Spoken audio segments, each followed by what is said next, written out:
Bueno, espero que esté grabando porque esta es la tercera vez que grabo esta clase, lo cual son las 12 de la noche y bueno, yo estoy viejo y la tecnología no es mucho lo mío, así que bueno, vamos a esperar que esta vez salga bien.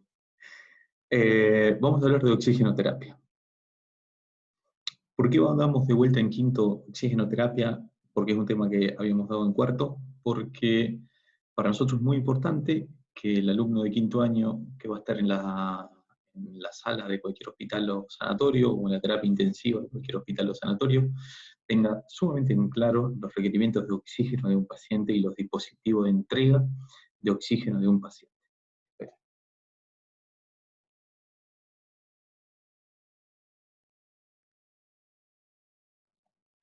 Puse el tiempo porque si no me paso hablando y después todo este sistema no me lo graba y hablo 1 hora y media de oxigenoterapia y no me lo grabó el sistema y estoy con esta cara. Así que puse el cronómetro, tal vez tengamos que hacer 2 videos, pero esperemos que lo pueda grabar bien. Bien, les decía que para nosotros es muy importante que el alumno sepa de cuarto y de quinto año, sobre todo ustedes de quinto año, es que las características de los dispositivos de entrega y las necesidades de cuándo vamos a colocar oxígeno. ¿Bien? Bien, un poco de recuerdo. Nosotros tenemos aquí a un paciente que el oxígeno está en el aire ambiente en el 21%. Normalmente es de 20,95% de oxígeno, 78% de nitrógeno y 1% de gases raros. Dentro de esos gases raros tenemos el argón. ¿Bien? ¿Por qué es importante esto? Porque nosotros ahora, ustedes en su casa y yo aquí, estamos respirando en un ambiente en donde el oxígeno está al 21%. Con esa cantidad de oxígeno yo logro compensar mis necesidades metabólicas y tener una PO2 en sangre normal. ¿Bien?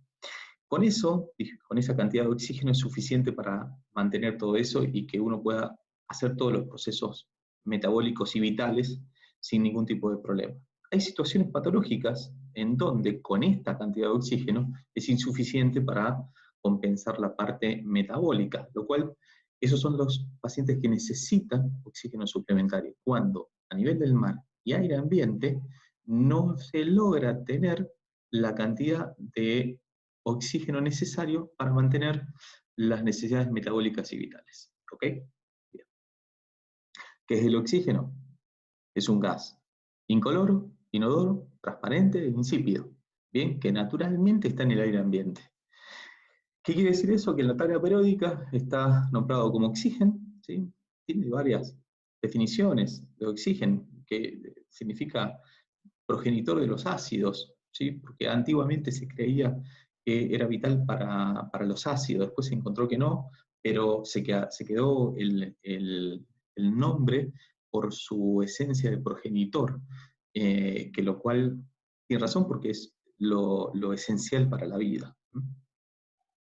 ¿Cómo se puede almacenar ese oxígeno? Se puede almacenar con destilación fraccionada del aire atmosférico. Se enfría y se pone a diferentes atmósferas, lo cual permite gran acumulación en diferentes tubos, tanto estos tubos conocidos o estos que están afuera de los hospitales o los sanatorios, que tienen gran cantidad de oxígeno y tienen un sistema de distribución. Que sea incoloro y que no se pueda oler, realmente tiene sus cosas buenas y sus cosas malas. Sus cosas malas es que uno puede abrir esta perilla, que es un flow meter, y sale oxígeno por aquí. Y si no es por el ruido, uno no se da cuenta que está saliendo oxígeno. Y el oxígeno es un fármaco, y tenemos que tener todos los cuidados como cualquier fármaco en su administración. ¿Qué quiere decir? Que no se administra cualquiera. Tiene que tener unas características bien puntuales para administrar oxígeno, y si se administra de manera incorrecta, tiene factor de toxicidad. Bien, lo cual eso en el apunte está bien explicado, pero es algo que produce radicales libres, depresión del sensorio, sobre todo en los pacientes EPOC, lo cual lo tenemos que tener con mucho cuidado. Bien. Bien, ¿por qué el kinesiólogo debe saber esto? Porque es el que maneja la vía aérea, por lo tanto, El kinesiólogo debe conocer cuándo hay que aplicarle oxígeno, con qué dispositivo hay que aplicarle oxígeno, cuándo hay que sacárselo, y debe conocer todos los dispositivos. Bien, vamos a hablar de algunas cosas bastante puntuales aquí.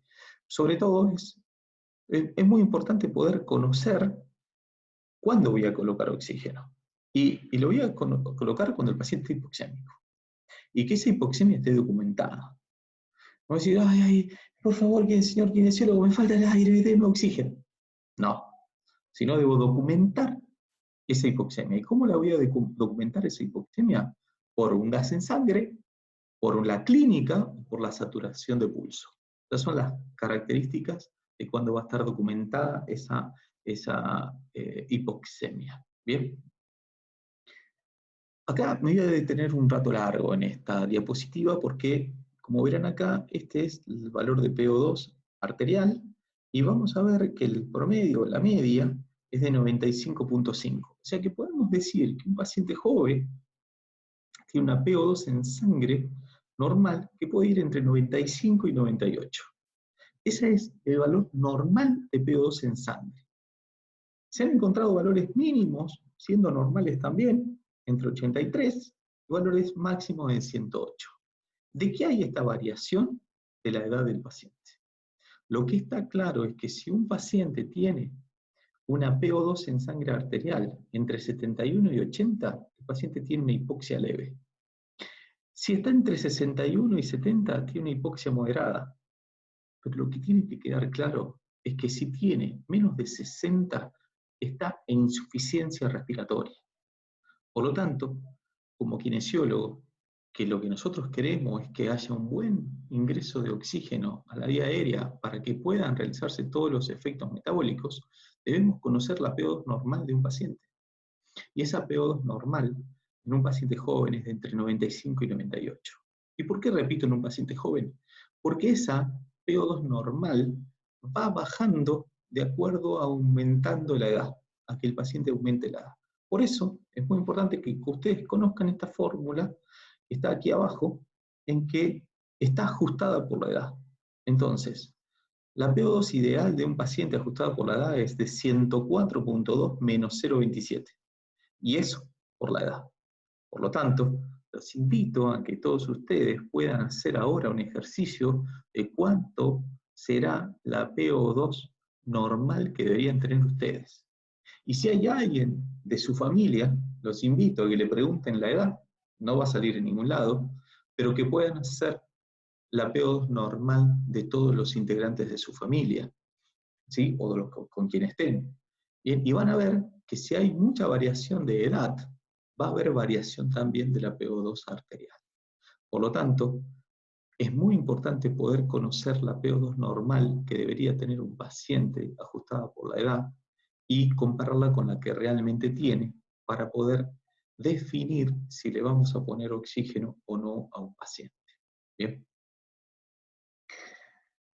También tenemos que tener en cuenta de que los pacientes, aparte de poder documentar esa hipoxemia con PO2 en sangre y saturación de pulso, es muy importante conocer también que también da signos clínicos como taquicardia y taquipnea. Eso tenemos que tenerlo muy claro porque nos permite adelantarnos a los hechos que van a venir, porque son la primera sintomatología. Acá también tenemos todos los efectos que puede dar a nivel respiratorio, cardiovascular y neurológico la hipoxemia. Esto es lo que hablé antes, hablaba de primero documentar la hipoxemia, segundo ver cuál es el problema y luego la sintomatología clínica. Bien, no se asusten con esa diapositiva, ¿sí? Por favor, solamente quiero hacer alguna aclaración que muchas veces no ha quedado claro el año pasado. Los sistemas y los dispositivos de oxígeno los vamos a clasificar en tres.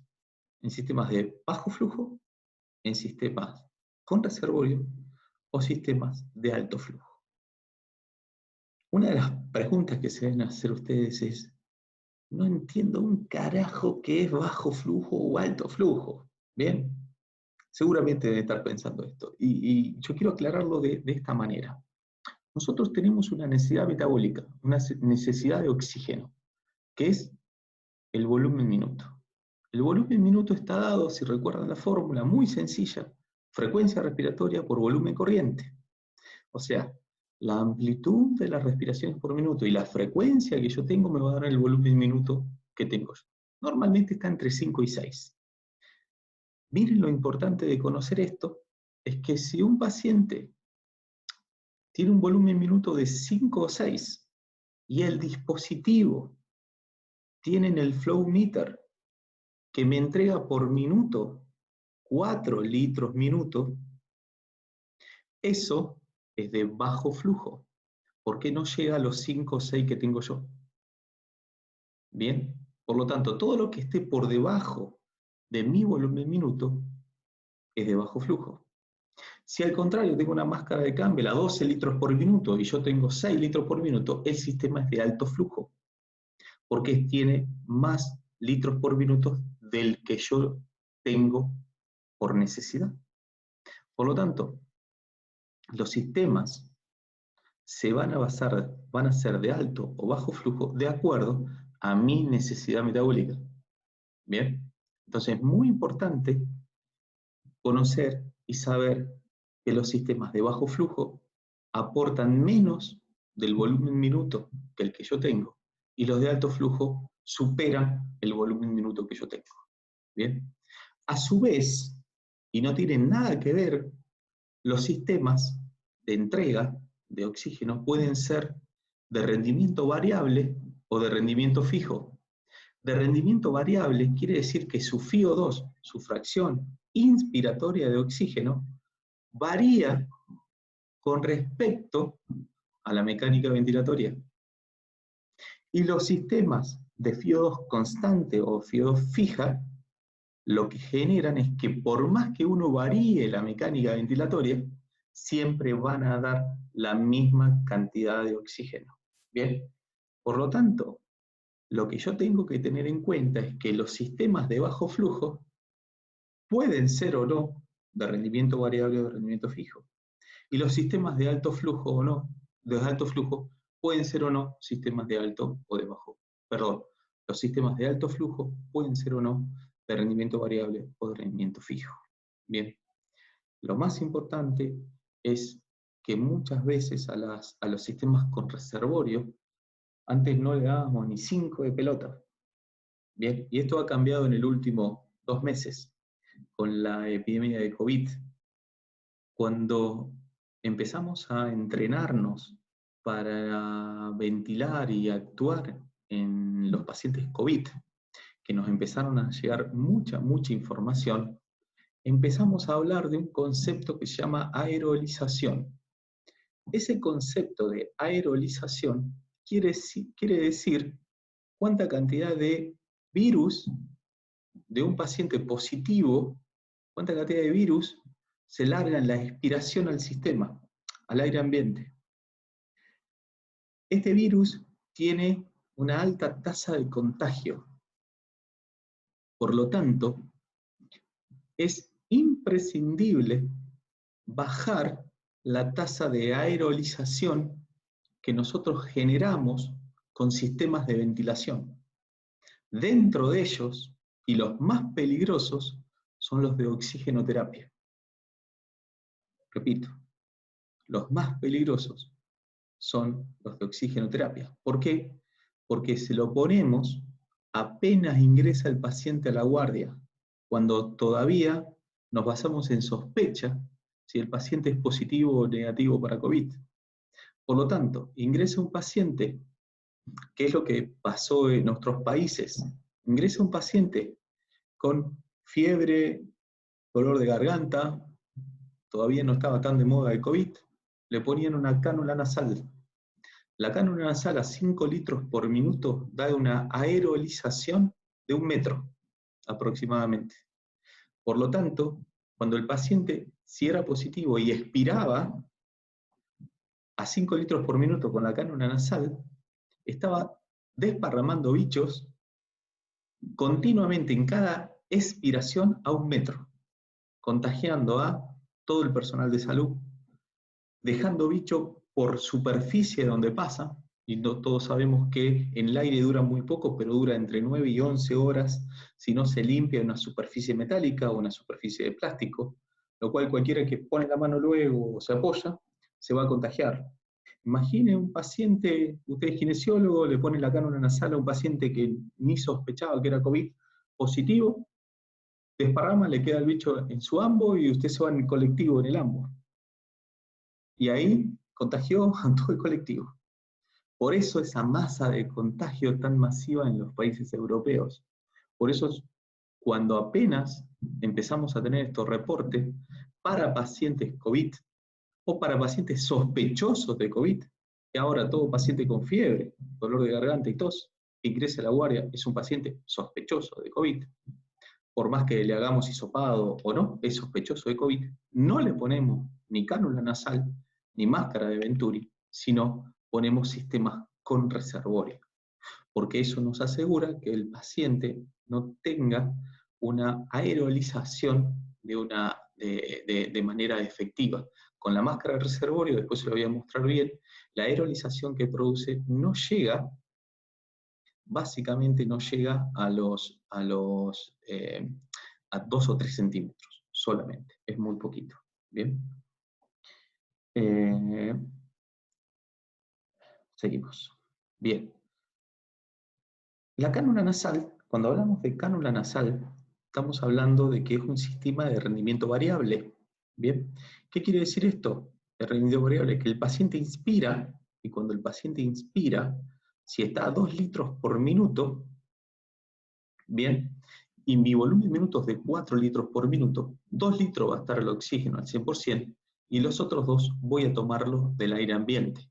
Por lo tanto, la mezcla, ¿sí?, va a hacer que la FiO2 sea de una manera. Si yo aumento el volumen minuto, ¿bien?, y sigo a 2 litros por minuto, la FiO2 va a caer, porque tomo más aire del aire ambiente. Miren, y acá tenemos esta fórmula. Cuando un paciente está a 30 litros por minuto y otro a 5, los dos tienen 2, ¿sí?, entonces tomo más aire de aire ambiente cuando tengo 30 litros por minuto. Entonces la FiO2 va a caer, y aquí la FiO2 va a ser más grande. Por lo tanto, la cánula nasal no es un buen dispositivo para pacientes que necesiten más demanda metabólica, ¿bien? Porque va a bajar la FiO2. ¿Bien? Vamos a repetir esta explicación. Yo tengo una cánula nasal y estoy a 2 litros por minuto, pero mi volumen minuto es de 6. Por lo tanto, 2 me va a dar la cánula nasal y los otros 4 lo voy a tomar del aire ambiente. Y ahí se va a hacer la mezcla entre esto que está al 21% y esto que está al 100%. ¿Bien? Si yo aumento mi patrón ventilatorio, mi demanda ventilatoria, esto es mucho más grande. Vamos a suponer que tengo 20 litros por minuto. Por lo tanto, 2 tengo de acá y ahora tengo 20 acá. Por lo tanto, tengo que tener 18 de este lado para usar los 20. Por lo tanto, tengo menos cantidad de FiO2. ¿Bien? Entonces, es muy probable, si yo tengo un paciente que lo tengo con una cánula nasal y el paciente está tranquilo, satura bien, sin problema, empeore el cuadro metabólico, empeore el cuadro y aumente la necesidad metabólica, la FiO2, la saturación empieza a caer. Entonces ahí lo que no hay que hacer es aumentar el flujo, porque lo único que voy a hacer, no le voy a entregar más FiO2, sino le voy a entregar más velocidad, y por lo tanto lo que tengo que hacer es cambiar el dispositivo y poner otro dispositivo para entrega de oxígeno. Estoy mirando por allá porque miro el reloj, así no se me pasa la hora y no se me corta. Bien, esto ya se lo mostré.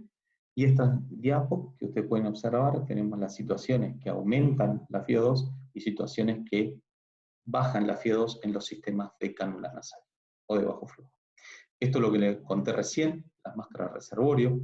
Las máscaras reservorio tienen esta bolsa que se llenan de oxígeno, entonces el paciente inspira, y cuando inspira tiene válvulas unidireccionales que no le permite tomar aire ambiente, sino toma directamente de la bolsa. Por eso aumenta muchísimo la FiO2. Podemos tener válvulas unidireccionales en los dos lados o de un lado, ¿sí?, o no tenerlo. Entonces cada vez que tiene más, por ejemplo acá, tenemos mucha más FiO2 que en los otros dispositivos. Y esto es lo que le contaba de la aerolización en los pacientes COVID. Bien, esto es, cuanto más litros por minuto tengo, más aerolización tengo. con la máscara con reservorio tengo menos aerolización. ¿Bien? Y miren acá, esta diapo está buenísima. ¿Sí? Esto salió ahora en el 2020, en marzo del 2020, donde muestran 40 litros por minuto a 6 litros por minuto la cantidad de aerolización. Cuando hablo de aerolización, es virus que estamos cargando al ambiente. Por lo tanto, es súper loco y hay que tener mucho, mucho cuidado cuando ponemos esto. Por eso, si ustedes se van a presentar como voluntario o tienen la posibilidad de trabajar en esta pandemia, no se les ocurra poner cánula nasal o máscara de Venturi, sino poner una máscara con reservorio. Sistema Venturi, vamos a explicarlo muy rápido. Bien, aquí tenemos, son estos sistemas, acá tenemos diferentes picos, como verán. Este es un piquito con una ranura muy chiquitita y esto con una ranura muy gruesa. Lo que hace aquí es esto. Cuando se afina el pico, aumenta la velocidad, baja la presión y hay succión del aire ambiente. ¿De dónde succiona? Perdón, de estas ventanitas que tenemos aquí. Por lo tanto, lo que hace eso es succionar el aire ambiente que tenemos acá. ¿Bien? ¿Y qué quiere decir? Cuanto más chiquitito es el pico, más velocidad tiene y más aire de afuera succiona, por lo tanto, menor es la FiO2. Cuanto más grande es el pico, ¿sí? Cuanto más grande es el pico, menos velocidad genera, menos presión baja, menos aire succiona, más alta es la FiO2, porque tiene más cantidad de oxígeno. Cuando hablamos de cánula nasal de alto flujo, es diferente al catéter nasal, sino es otra situación, porque acá generamos flujo de 60 litros por minuto, no los 2 que ponemos en un catéter nasal, sino tenemos un sistema, un blender donde hace una mezcla, un humidificador activo y la cánula nasal con siliconada y que apoya toda en la nariz. Lo cual esto sirve mucho para la falla respiratoria tipo 1, no COVID, sino para la falla respiratoria tipo 1, no COVID, y produce una gran cantidad de oxígeno en el sistema, lo cual es un sistema de primera línea para estos pacientes. Bien. Todo sistema debe tener un protocolo. Todo servicio de kinesiología debe tener un protocolo de oxigenación. Todo paciente que viene con síntomas en donde se podría decir que está hipoxémico, lo primero que hay que descartar es una causa cardíaca. ¿Por qué? Porque hay muchas patologías cardíacas que pueden producir hipoxemia o bajos niveles de P2 en sangre, pero no porque le falte oxígeno, sino porque no tiene sistema de transporte, hemoglobina o lo que necesite para generar todo el sistema cardiovascular. Una vez descartado el sistema cardiovascular que esté indemne, lo que nos centramos es en la A-A. Si nuestro paciente tiene una A-A normal, lo que quiere decir es que el intercambio esté correcto, quiere decir que la falla en la oxigenación está en la bomba muscular. Por eso, aparte de colocarle oxígeno, le vamos a poner ventilación invasiva. Si el A-A da anormal por encima del valor normal que tiene que tener un paciente, podemos tener un BQ, un trastorno de la o un shunt. Si le ponemos oxígeno y mejora, era un BQ. Si no, es un shunt y necesitamos otras intervenciones como cánula nasal de alto flujo, y si no mejora, como intubación endotraqueal.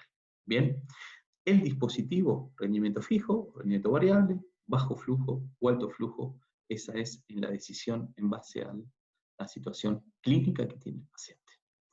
Bien, creo que estoy en tiempo, espero y destaco el esfuerzo que están haciendo ustedes, que seguramente debe ser mucho mayor que el que estamos haciendo nosotros, que es mucho, ¿bien? No es fácil estar afuera, concentrarse con las actividades que ustedes deben tener en sus casas y concentrarse en el estudio. Por lo tanto, lo que le pido es, que le falta poco, es su último año, la carrera está buenísima, realmente, si bien estamos pasando un momento muy feo y esperemos que pase lo más rápido posible, es un momento en donde nos exige muchísimo, sobre todo nosotros los kinesiólogos que estamos en la terapia intensiva, los kinesiólogos respiratorios, y es de mucha entrega. No tengan dudas que estamos haciendo todo un esfuerzo enorme, sacrificios muy grandes, para poder estar entrenados de la mejor manera posible para hacer frente a cualquier paciente que llegue a cualquier hospital o sanatorio y que lo reciba un kinesiólogo y que pueda hacer las cosas lo mejor posible para darle lo mejor a ese paciente. Así que no tengan duda que todos estamos poniendo mucho y vamos a hacer lo mejor que podamos. Les mando un abrazo fuerte, no tengan duda en consultar cualquier pregunta que tengan, cualquier duda, ¿sí? Por el foro.